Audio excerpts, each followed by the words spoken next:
Hello tout le monde, bienvenue dans un nouvel épisode de Carparted. Vous savez où on est pour ceux qui connaissent. On est chez mes parents. Oui, je vous montre pas le nom de la rue. Donc, qu'est-ce qu'on va faire aujourd'hui? Un petit peu de E30. J'ai reçu quelques pièces, j'en attends encore. Mais je vais vous montrer un peu les news. Et parce qu'on a beaucoup de pain sur la planche. Allez. Ça y est donc, nous y sommes. Aujourd'hui, la priorité, c'est déjà de faire un peu de rangement et de faire un état des lieux de la démarche à suivre pour la suite du projet. J'ai ressorti donc tous les amortisseurs, crémaillères, etc. Je savais plus si j'avais une crémaillère de E30 ou E36. Ça, c'est une E30. Le but, ça va être de monter une crémaillère de 36. J'en ai une, mais il faut que je la répare. Donc, je vais voir si je peux.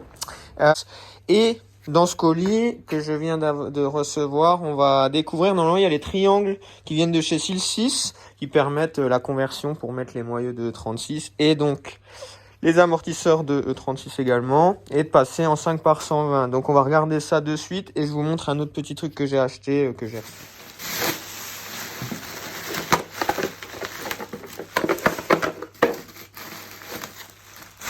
Voilà, là, je vais les déballer mais... Voici ce dont il s'agit. Contrôle qualité. Qu'est-ce qu'on a alors, Romy, là?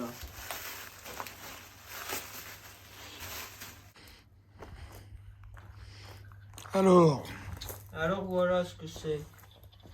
L'objet du délit. Donc en fait, pourquoi j'ai pris cela? Il y a une... c'est pas une rumeur, mais... Il y a une histoire qui circule avec les histoires de triangles de M3 3 litres 2 qui ont en fait une inclinaison différente et ce qui permet de centrer la roue quand vous passez en 5 par 120, de centrer la roue dans l'arche pour pas que ce soit décalé, d'après ce que j'ai compris. Et donc Sil6 propose des triangles qui sont déjà qui sont comme des triangles M3 3 litres 2 quoi. Je crois, hein. Donc on va mettre ça sur le berceau, on va mettre les moyeux. Je vais remettre peut-être ça suivant quand je reçois les autres. Et puis, ah oui si. Et donc, il y a un deuxième petit truc que je me suis permis d'acheter. Donc c'est un porte-filtre à huile M3 comme vous pouvez le voir. Il a les arrivées et retours pour mettre un radiateur d'huile. C'est un pote qui m'a donné l'astuce parce qu'en fait comme on va mettre une pompe de direction assistée de M50 au niveau de la poulie de la courroie d'accessoires, ça tombe pas exactement là où il faut avec le M54, celui du M54. Donc là au moins on peut rajouter un radiateur d'huile et bon, il en reste 4 chez BM pour ceux qui les veulent avant reliquat collector. Avant reliquat pour un très long moment. Par contre, le tarot, il fait plaisir, c'est presque prix public, je crois que c'est presque 300 €. Voilà, donc on en est là. Maintenant, par où attaquer? Il y a du propre à faire dans le faisceau. Je voudrais mettre les collecteurs pour pouvoir démarrer et voir si on a des défauts moteurs également. Voir si la pédale répond, la pédale électronique. Parce que avant de mettre tout au propre, je voudrais être sûr que tout va bien. Il y a aussi le système de pompe à essence qui va être primordial à faire là, dans les prochains travaux. Je vais vider le réservoir de E30 parce que l'essence a dû dauber pendant des années. Et puis on va faire un nouveau système avec une pompe à essence aussi neuve pour l'éthanol, parce qu'on va rouler à l'éthanol. Bon les jeunes, mon enfant boit ça. Regardez, Guillaume est venu nous donner un petit peu de renfort. Enfin là on est en train de remettre les amortisseurs pour faire plaisir à mon père. Parce qu'il y a les CK qui arrivent et on a mis l'angle 36. Et on va essayer de maqueter. Bah non, pas merci. On va maqueter là pour la crémaillère aussi. Oui, Romy. Voir avec la crémaillère E36, on a reçu les biellettes, on a ce qu'il faut. Donc on avance un petit peu. Les collecteurs, on a monté les collecteurs d'échappement, mais comme d'hab, ça vient. Ah oui, la traverse de boîte aussi. Ben voilà. Je trouve qu'il y a vachement de chasse, hein. C'est de la bombe. Faudra modifier Pour ça. des blocs d'origine. Ouais, là, le feeling volant va être incroyable. Ah bah il y a intérêt. On monte pas les étriers, hein, c'est juste pour la Oui, on s'en fout. Je sais même pas ce que je vais mettre on comme va pas étrier. faire une course de côte. Voilà, donc on va lui remettre des roues. Et on va regarder aussi avec la crémaillère. Pareil, il faut... Je sais qu'il faut adapter là. Donc on va regarder tout ça. Salut. Salut. François. Bon, regardez, pour ceux qui n'ont jamais vu, la différence entre les crémaillères E30 et E36, on voit qu'ici... Non, mais je fais pas la pub pour 6.6. Je veux juste montrer pourquoi c'est différent. Avec mes clés bleues. Ici, vous avez... Tu es sûr que ça t'en servir? Non, ça marche comme ça, non. Bon, vous avez, peu importe, vous avez 68, je crois, et vous voyez que là, on est plus. Donc, ce qu'on a pris, c'est les petites entretoises pour ajouter et combler. Et pareil, on voit que la hauteur n'est pas la même, donc il va falloir modifier la petite commande. On va juste présenter pour voir, on va mettre ça qu'on a reçu. Et pareil, j'attends les joints spi pour faire le rebuild. Et après, on pourra... Enfin là, on maquette provisoirement pour voir tout ce qu'on va devoir faire. Les durites et tout. Et après, on fera du définitif. Ouais, pas forcément besoin de mettre les... Voici un petit rendu donc avec les anciens amortisseurs. Mais une fois que la crémaillère est mise, avec les triangles, tout ça. Et en fait, on va du coup raccourcir pour venir relier ici en sortie en entrée de crémaillère et là-haut à la colonne de direction. Il y a plein de trucs à régler, mais on avance petit à petit. Sur la correspondance. Nous allons essayer de démarrer. Là, j'ai fait une première lecture défaut et je vais les enlever. On aurait pu remplacer mon rôle par du scotch. Hein. Ouais, bah vas-y, mais ça tient pas. Non, mais c'est bon. Et on en a deux qui reviennent, DT68 et DTC11. Le ralenti est stable, hein, ça bouge pas. C'est pas un 6 cylindres pour rien. Ok. On va alimenter la pompe à essence et on va démarrer.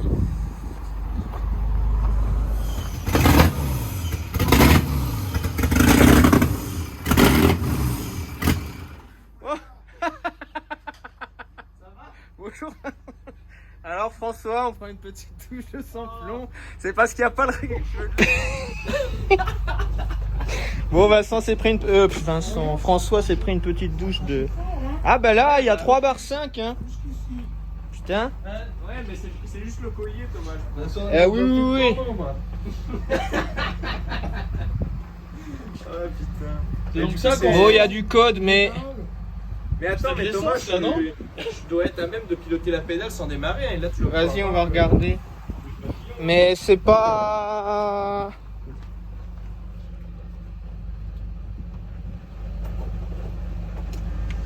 Oui. Enfin, ça veut bouger, mais ça l'ouvre pas. Là, je suis à 45%. Va à fond pour voir. Là, je suis à 100%. Là, il marche plus. Tout à l'heure, il a bougé. Ah, mais si c'est au démarrage, ouais, c'est lui qui fait son apprentissage. Ah bah, refais pour voir. Regarde, si je refais un truc. Ouais, il fait un Et apprentissage. là, il pilote pas. Non. Bon, bah, il y a toujours le même. Bah.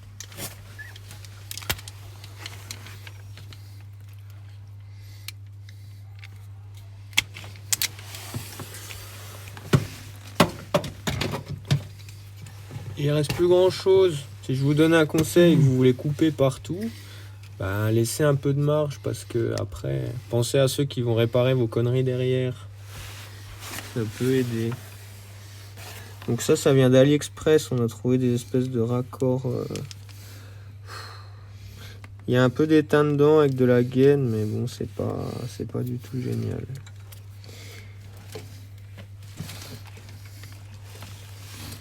Tu veux que je le... Attends, je vais... Ouais. Je vais te... Est-ce que tu peux me le pousser un peu que je vois lequel c'est pour te le faire ressortir? Ah, attends, je coupe. Donc du coup là, comme disait faisceau c'est bon, on fait la pompe à essence, enfin un circuit de carburant qui soit digne de ce nom. Et après je ferai aussi le système de batterie pour pouvoir en fait que ça devienne une voiture autonome. Et une fois qu'on a tout ça, que je pourrai démarrer machin, et je vais m'amuser à reflasher un petit peu pour voir pourquoi j'ai mon problème de papillon électronique qui ne s'ouvre pas. Faut que je refasse un peu au niveau du câblage. Je crois que j'ai une piste, mais je veux pas vendre la peau de l'ours avant d'être sûr que ce soit ça. Donc je fais ça et je vais redémonter le collecteur d'admission pour m'occuper du porte-filtre à huile M3 ainsi que du master vac. Ça part dans toutes les directions, mais c'est important. Et ça me facilitera aussi l'accès pour le circuit de carburant, de redéposer le collecteur d'admission. Voilà, donc c'est long, mais c'est très très agréable à faire. Parce que ça, enfin vous ne pouvez pas le voir tout ça, mais c'est même si, comme je disais, si c'est un fil de tiré ou un deuxième, c'est plus à faire pour la fois d'après. Et là, je suis content parce que enfin l'électricité, vous savez que c'est pas ma tasse de thé. Allez, trêve de bavardage, au boulot à nouveau. Je viens donc de sortir la pompe à essence qui était installée et ça me fait penser à quoi? Non, je filme. Non. Je suis en train, donc je disais, de démonter la pompe qu'ils avaient mis. Et ça me fait penser à une des choses que Guillaume me répète assez souvent. Et que je vous donne encore une petite astuce.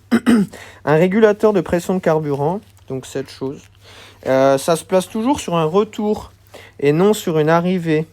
Voilà, il y a une explication logique, c'est Guillaume qui vous la donnera, je pense, parce que comme ça met en pression avant le régulateur, et enfin ça vient pousser dessus et ça laisse passer une fois qu'on est à la bonne pression.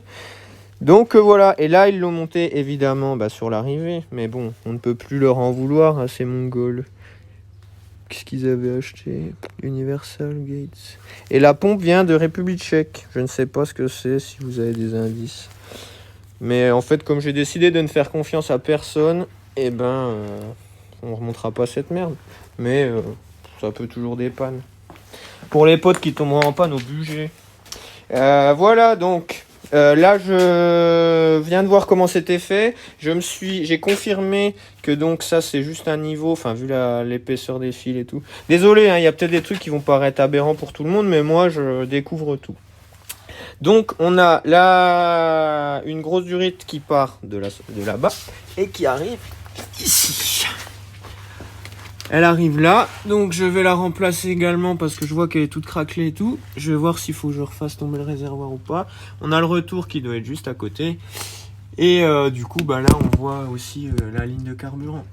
Donc je vais placer une nouvelle pompe et faire ce qu'il faut. Moi pour la pression carburant, je devrais la mettre j'ai un régulateur intégré si je mets ce filtre parce qu'il est assez encombrant. Mais après ça, on est capacitaire en essence, c'est bon pour le faisceau. Je placerai la batterie dans le coffre et là je vais faire un peu de propre aussi et on remettra la moquette, tout ça. Voilà pour les avancements actuels. Ah si, et on va aller récupérer aussi, je vais vous montrer chez mon copain étolier, on va aller chercher un kit de DA du Seigneur pour faire la DA quoi. Et je vais redéposer la crémaillère pour changer mes joints spi. Voilà les copains. La suite tout de suite.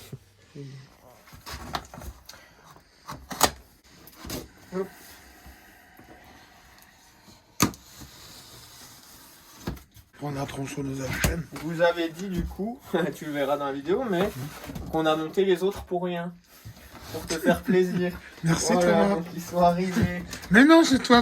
Enfin, je ne dis rien. T'inquiète, je plaisante. Donc les gars, on a reçu enfin les amortisseurs Seika qui sont donc qu'on a reçu grâce au Peter Dudu. Merci Peter. Vous pouvez aller voir. Donc la marque Seika. Allez vous abonner, je sais pas quoi. Je sais pas faire, enfin si je sais pas les mettre dans les vignettes, mais je vais vous présenter quand même ce qu'on a. Le packaging de sommaire. Hein. Non, il est bon. Non, il est bien, il Par est bien. rapport à...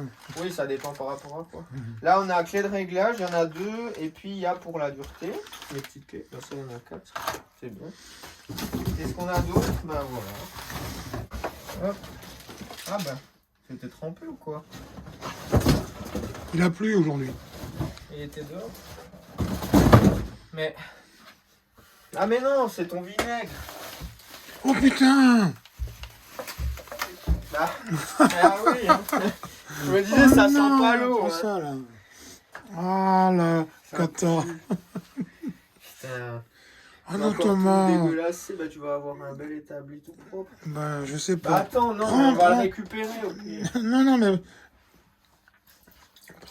Putain. Putain, bah c'est bon. Hein. Oh là, la cata. Oui, bah. Qu'est-ce que ça traîne déjà? Tiens, ça va pas traîner. Papa. Oui, bah ça, t'es pas obligé de le filmer. C'est mais- la dernière fois qu'on ouvre un colis ici. Putain. Ça, c'est. Voilà.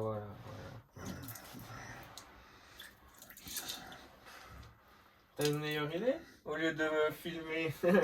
Qu'est-ce que tu veux que je fasse? Je sais pas. Prends dessous, il y a des chiffons. Là, il sera tout propre. Non, viens pas là, Romy. Ah oui, la douche pour le chien, ce serait bien.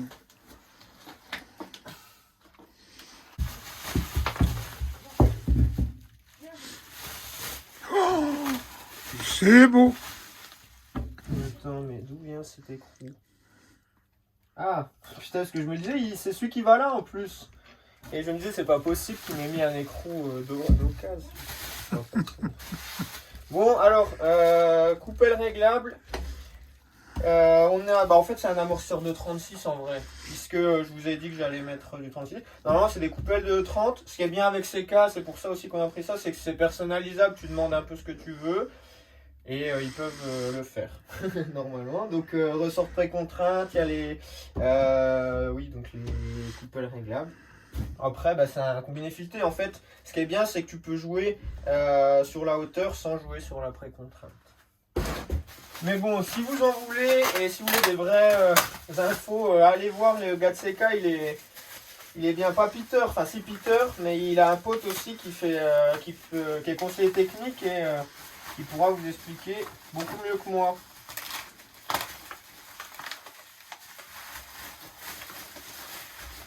Et puis, ah oui, donc, et pour l'arrière, parce que c'est ça en fait qui est important. Enfin, c'est là où il y a une update. Hop, voilà. Les connaisseurs l'auront tout de suite repéré. Qu'est-ce que t'as repéré, papa? C'est pas le même que l'autre.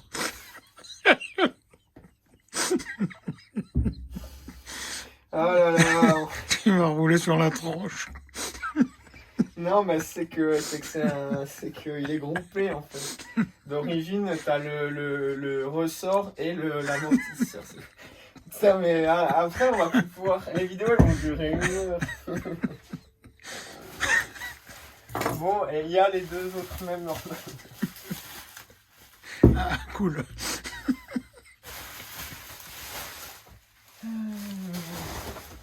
Oui, voilà. Bon, donc il y a ça. Ah oui, si. Est-ce que je vous ai montré Qu'est-ce ça? que- Non, j'ai pas montré ça. Non, c'est magnifique ça. Alors ça, C'est pour c'est tenir le Richard coca. Étolier, au fond. pareil. Un autre partenaire. Et bah ça, c'est vraiment de la série limitée. Mais regardez cette magnifique chose. Attends, il faut que je vous montre avec eux. Merde. Mon autocollant, il est là. Voilà. En gros, il y a l'autocollant de la marque. C'est un pote à moi qui fait ça. Il s'appelle Étolier. Et il fait grave du bon taf. On aimerait tous bosser comme lui. Il fait, allez voir sur Insta, Étolier, je le marque aussi pareil. Et il fait donc des petits bocaux. Enfin, il fait des kits DA sur mesure. Il a tout fait sur mesure. Ça, c'est un anti-retour. Parce que ça remonte assez fort. Et donc, tout est en dash.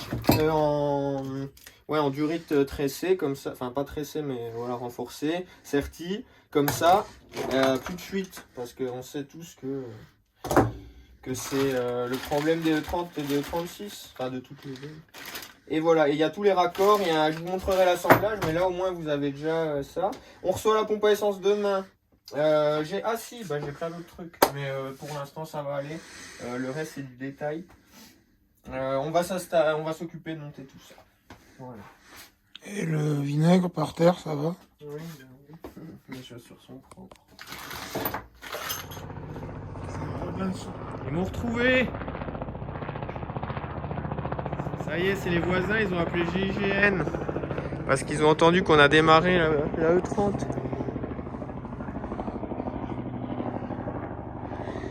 Bon, je vous ai fait une jolie petite image pour vous montrer un petit peu. Voilà le programme de la journée. Première chose, crémaillère. Donc la crémaillère de 36, on a reçu les joints spi, mais le fait un kit exprès pour le rebuild. Il y a un joint spi qui manque dedans, que j'ai commandé du coup pour à côté. J'ai les durites de carburant qu'on a enfin reçu, la pompe à essence AEM pour l'éthanol, les collecteurs d'échappement, les nouveaux amortisseurs CK que je vous ai présentés, comparé aux Koni qui sont juste à côté.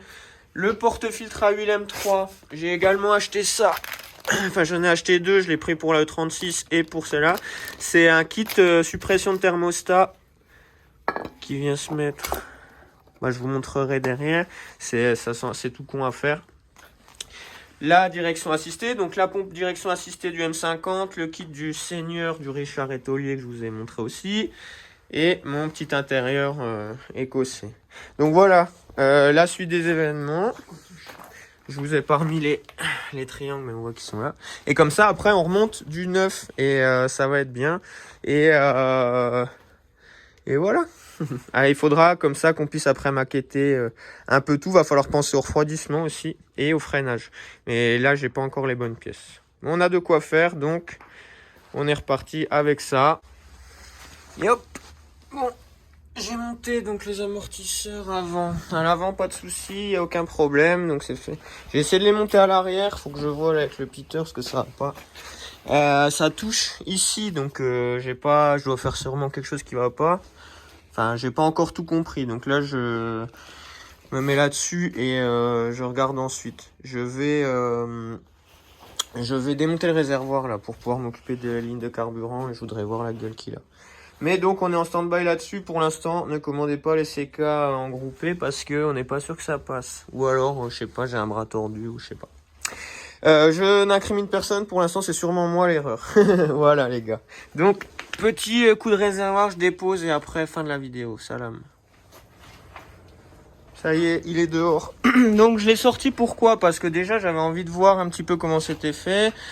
Et puis surtout pour voir un peu au niveau de toutes les durites parce que comme ça sort de là-bas, je voulais être sûr voir dans l'état que c'était.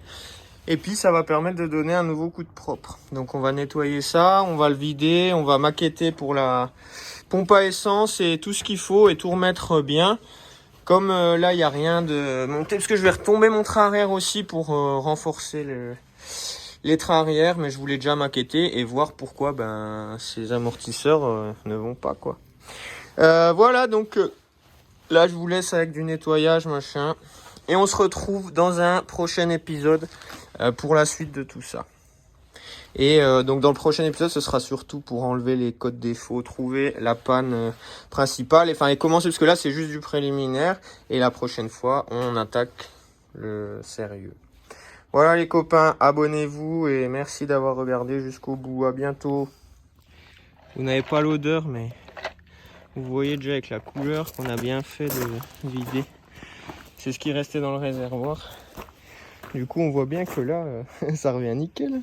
Et je suis content, les tuyaux sont pas abîmés, les durites sont juste à peine craquées. Enfin, des petits bouts de durites comme ça va pas être un souci. Et je vais remettre un petit coup de propre ici, même le repeindre un coup peut-être. Hein. Et puis voilà quoi. Rien ne se perd ici.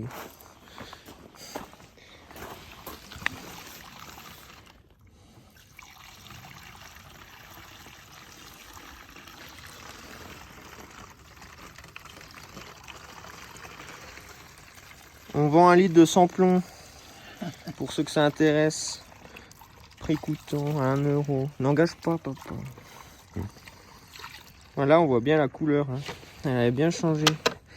Et vous avez pas l'odeur, mais Guillaume, sache que ça sent le cul de papy. Hein. Excellent, papa. Allez, abonnez-vous pour... 1993. Allez, salut maintenant.